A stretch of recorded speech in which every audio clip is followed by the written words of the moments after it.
tous, bienvenue dans votre journal. On regarde les titres de ce 14 décembre. Le Conseil général se serre la ceinture. Aujourd'hui, le budget a été voté, une fiscalité revue à la hausse. Le détail à suivre dans quelques secondes.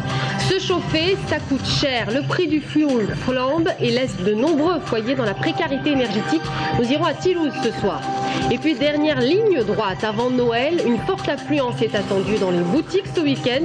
Les achats de Noël, un enjeu de taille pour les commerçants. Bonsoir, le budget 2013 du Conseil général voté aujourd'hui, une ligne budgétaire qui s'inscrit dans un contexte de crise. Le président du Conseil général, Frédéric Thomas, revoit à la hausse la fiscalité. On voit tout cela en détail avec Florent Carrière. Nouveau budget de crise au Conseil général d'Indre-et-Loire. Conséquence de nouvelles augmentations pour 2013. À commencer par les tarifs des transports fil vert. Le ticket passera de 1,80 € à 2 €. Le pass annuel pour les scolaires de 120 à 130 €. Côté fiscalité, là aussi une nouvelle hausse, plus 1,5% de la taxe foncière sur le bâti. Les propriétaires vont devoir payer un peu plus cher. Avec des dotations de l'État qui sont en gel, des droits de mutation qui sont plutôt orientés à la baisse, avec un secteur immobilier atone. Donc ces 1,5% sont absolument nécessaires pour ne pas prendre de risques budgétaires. Non, c'est 1,5% plus 1,8% de réévaluation des bases. Ça veut dire que c'est 3,30% que les contribuables vont payer en plus par rapport à l'année dernière. Non, moi je crois qu'aujourd'hui on ne peut pas se résigner à une augmentation des recettes. Il faut contrôler les dépenses. Des dépenses qui augmenteront en 2013 de 1,47%. Pourtant, au Conseil général, on indique avoir renié certains budgets. Le sport, la culture, les dépenses de personnel. Ce sont en fait les dépenses sociales comme le RSA ou l'APA qui sont en forte hausse, plus 2,43%. Je dirais une maîtrise budgétaire que pourraient nous envier nos prédécesseurs parce qu'eux ont creusé en 5 ans la dette de 100 millions d'euros avec des augmentations de dépenses de fonctionnement en moyenne de 4 à 5%. Côté investissement, budget de 80 millions d'euros avec le financement de maisons de santé à l'Île-Bouchard, Château-Lavellière ou Ligueuil, d'EHPAD à Sainte-Maure ou Château-Renaud ou encore la construction d'un nouveau collège à Neuilly-Pont-Pierre. Un budget 2013 qui est susceptible d'évoluer en cours d'année car des décisions du gouvernement impactent directement les conseils généraux comme l'augmentation du RSA.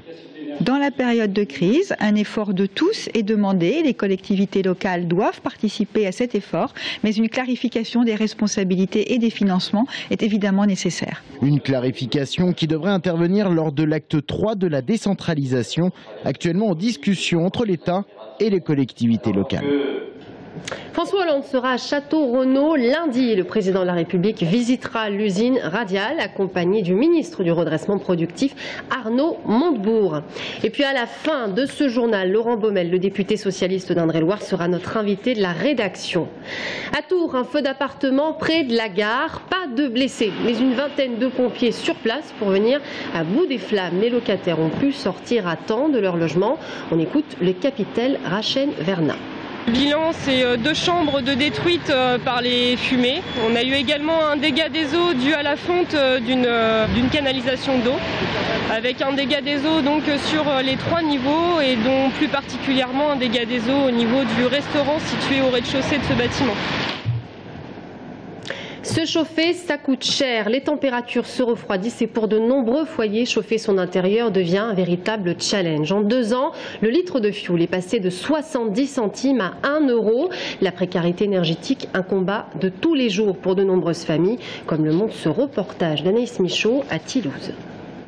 Clarisse Pleurdeau habite une maison de 80 mètres carrés à Toulouse, où elle vit avec ses 2 enfants de 4 et 8 ans. Lorsqu'ils ont emménagé en juillet 2010, la cuve de fioul était pleine. Mais la maison étant particulièrement humide, il aura suffi d'un peu moins de 10 mois pour vider les 2500 litres. Aujourd'hui, le prix du fioul atteint des sommets et la jeune femme n'a pas de quoi payer le remplissage de la cuve. Le chauffage, c'est juste devenu un luxe. Enfin, on s'habitue à avoir froid, on s'habitue à avoir les mains gelées, les pieds gelés. Voilà, on s'y habitue parce qu'on sait qu'on ne peut pas. J'arrive pas à joindre les 2 bouts et je peux surtout pas remplir ma cuve de fioul parce que c'est arrivé à un tarif où je peux pas avancer 2500 € de plein de fioul. Comme ça, je n'étais pas les 2500 €, donc du coup, on chauffe avec ce qu'on a et comme on peut surtout. Du coup, à la maison, c'est système D. De vieux radiateurs électriques dans les pièces principales, plus un petit poêle à fioul, permettent d'atteindre une température maximale de 18 degrés.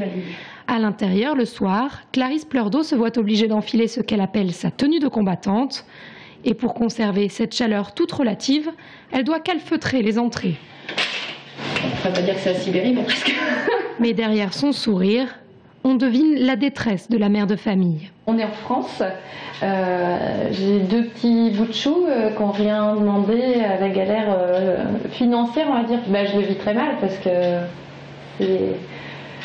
voilà, on est que 3 et c'est difficile, donc oui, je le vis très mal. Hein. Comme Clarisse Pleurdeau, de nombreux foyers se retrouvent aujourd'hui en difficulté puisque cette flambée du prix du fioul intervient au moment où les consommateurs remplissent leurs cuves pour l'hiver. Rappelons que le fioul, qui représente la 3e source d'énergie pour se chauffer en France, ne bénéficie pas, contrairement à l'électricité et au gaz, de tarifs sociaux. C'est la dernière ligne droite avant Noël. Ce week-end, les commerçants s'attendent à une forte affluence. Les achats de Noël, une part importante de leur chiffre d'affaires. À Saint-Pierre-des-Corps, par exemple, le centre commercial accueille depuis le début du mois 165 000 visiteurs par semaine. Pauline Lefrançois, Jérémy Fulringer. Des chariots bien remplis, de longues files d'attente aux caisses des magasins, c'est bel et bien le rush des courses de Noël. Dans ce centre commercial de Saint-Pierre-des-Corps, les boutiques ne désemplissent pas. Ça y est, c'est commencé depuis déjà une petite semaine. Et là, on attend un gros week-end chargé parce qu'on est ouvert depuis dimanche dernier. Donc là, oui, ça y est, c'est le rush. Les gens commencent à acheter. Ici, depuis le début du mois, environ 30 000 personnes font leurs achats de Noël chaque jour. Cette période représente jusqu'à 40% du chiffre d'affaires de certains magasins. Oui, je suis venue en repérage il y a 2 semaines. Et vu que j'ai reçu mes sous, maintenant j'achète. Donc on est en train de voir les cadeaux pour les enfants, pour les grands. Donc là, on a commencé aujourd'hui. Oui, on va se dépêcher parce que pour les jeux après, au dernier moment, il n'y a plus rien. Rassurez-vous, les rayons sont encore pleins. Il y a encore du choix, car cette année, les cadeaux les plus tendances sont très variés. On a beaucoup de produits phares. Donc l'Astorio 2, qui est tombé en pénurie fin novembre, début décembre. Vous avez un retour des grands classiques, comme le Monopoly, le Risque, le Cluedo, qui ont le vent en poupe. Et sinon, un petit peu de tout, mais cette année, beaucoup de tablettes. Côté budget, si pour certains il n'est pas illimité, il est tout de même en hausse par rapport à l'an passé. Selon une étude, le portefeuille moyen des Français est de 639 € en 2012. À Noël, pas question de se serrer la ceinture.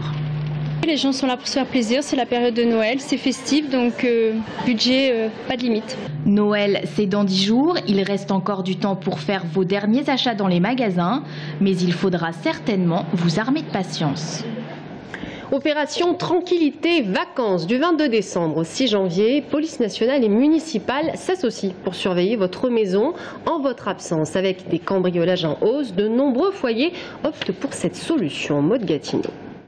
Quand on part en vacances, il y a plusieurs astuces pour prévenir des cambriolages. Donner ses clés à son voisin, lui demander de prendre le courrier ou encore retirer de son logement les biens les plus précieux.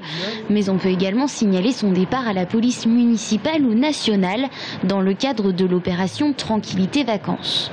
Il s'agit de vérifier aux abords des maisons. Parfois, on peut même y accéder, je dirais, dans les jardins des maisons, faire le tour de la maison en question. On vérifie que la porte d'entrée est bien verrouillée, que les fenêtres ou les volets sont bien clos. En moyenne, les policiers effectuent 5 passages par semaine si vous leur demandez de surveiller votre logement. Une régularité qui dissuade largement les cambrioleurs. Le problème, c'est qu'aujourd'hui, très peu de foyers mobilisent les services de police quand ils quittent leur domicile.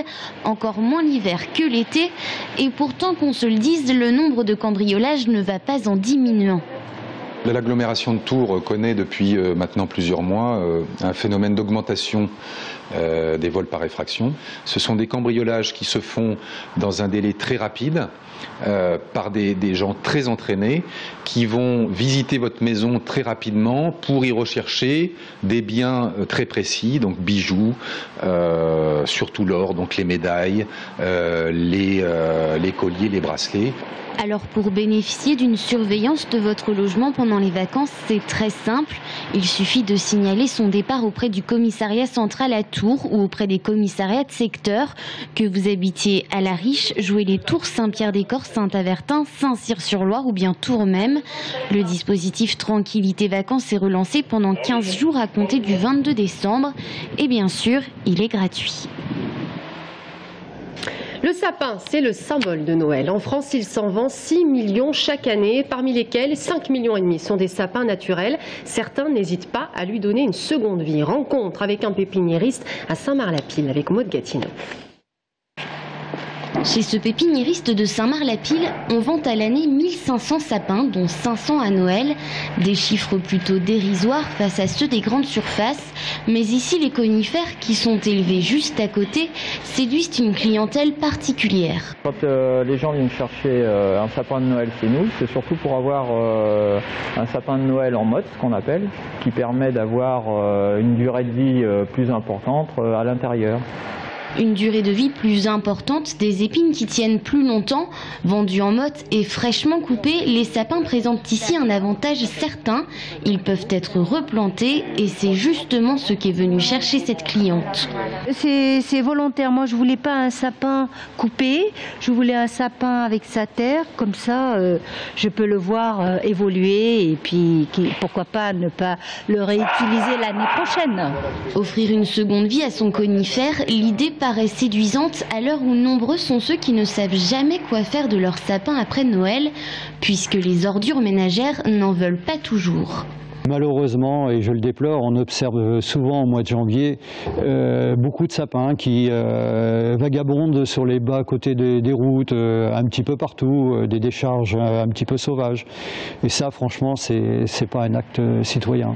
Écologique, replanter son sapin peut aussi s'avérer économique, car les conifères peuvent vivre plusieurs décennies selon les variétés et résister donc à autant de Noël, enfin bien sûr à condition d'en prendre bien soin. C'est parti pour le Free Market, le marché des jeunes créateurs de France. Ils sont une quarantaine à rejoindre les Halles dès ce soir et ce, tout le week-end, prêt-à-porter, accessoires, tout cela en présence de nombreux artistes. Je vous propose d'écouter l'un des organisateurs. C'est que de la création, c'est-à-dire c'est que de la pièce unique ou de la toute petite série de genre 10 exemplaires, des choses comme ça. Et c'est que fabriqué par les gens qui vont venir le vendre. C'est important pour nous au niveau de l'organisation qu'il y ait de la rencontre entre le public et les créateurs, mais aussi entre les créateurs entre eux, qui puissent parfois échanger des idées, échanger des techniques, ou il y a même des fois des projets qui naissent de la rencontre entre plusieurs créateurs qui ne se connaissaient pas à la base. Et on termine ce journal avec ces images, les illuminations de Noël à Joué-les-Tours. Depuis hier soir, les Jocondiens profitent du spectacle, place François Mitterrand notamment, ou bien devant l'hôtel de ville. Une quarantaine de projecteurs a été installée. Vous avez jusqu'au 7 janvier pour en profiter. Voilà, c'était le journal de la rédaction. Merci à tous de nous avoir suivis. Dans un instant, l'invité de la rédaction, Laurent Baumel, député socialiste d'Indre-et-Loire, sur ce plateau dans quelques secondes. À tout de suite.